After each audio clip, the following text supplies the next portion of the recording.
The Samoan Werewolf has arrived in WWE.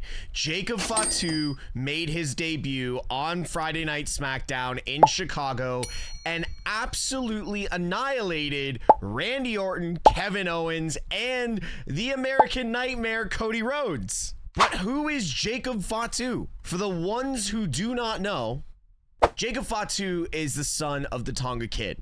And the Tonga Kid is the nephew of Afa and Sika, the Wild Samoans.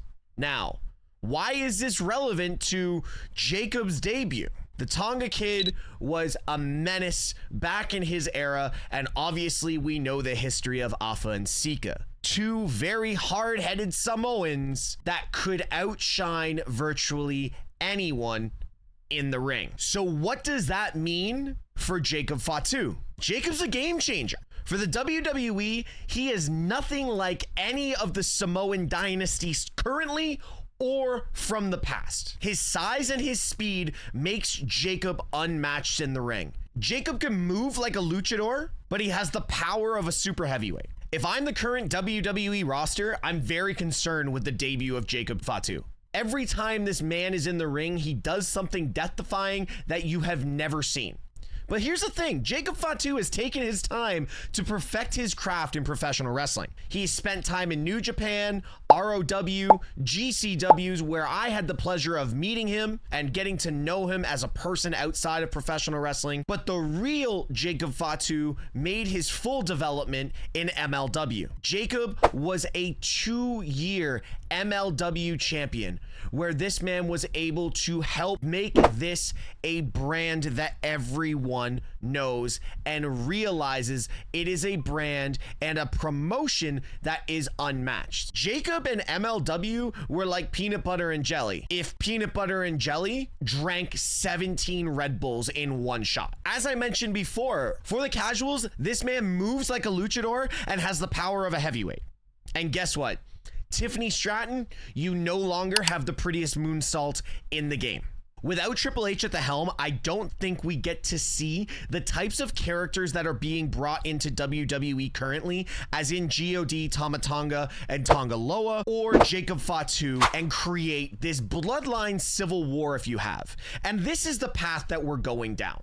Solo Sikoa is our new tribal chief with Tama Tonga and Tonga Loa as the Usos, and obviously Jacob being brought in now as basically the new version of Solo. But I think there's a difference to what they used to have in the Bloodline to what they now have currently. The Bloodline is getting too big. And yes, you can have the originals versus the newbies, but sooner or later, all these characters are going to have to go on their separate ways and have their own characters. And that's what Jacob Fatu already brings in. This man is a character, he's a superstar, and he is a top tier talent that doesn't need a faction to go over. He's already proven himself in every single promotion that he has ever wrestled in. Now, with the rumored signing of Jacob Fatu months ago, everyone was concerned and there was rumors about Jacob Fatu coming in and outshining Solo.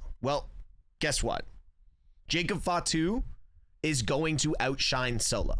Jacob Fatu has a moveset that defies what it means to be a 250 to 275 pound man.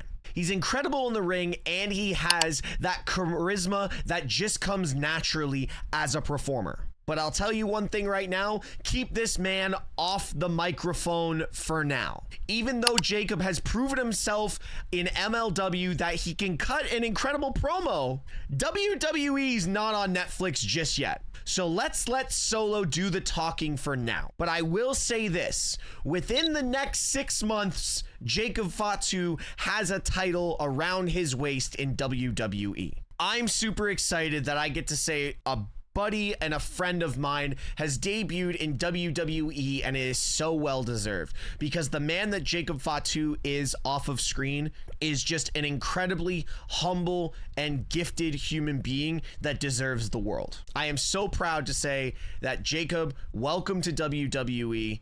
I love you, my friend. I cannot wait to see you live performing in front of the biggest crowds in the world. Guys, what do you think of Jacob Fatu debuting in WWE, because right now this may have just changed the landscape of professional wrestling, and especially for the WWE roster.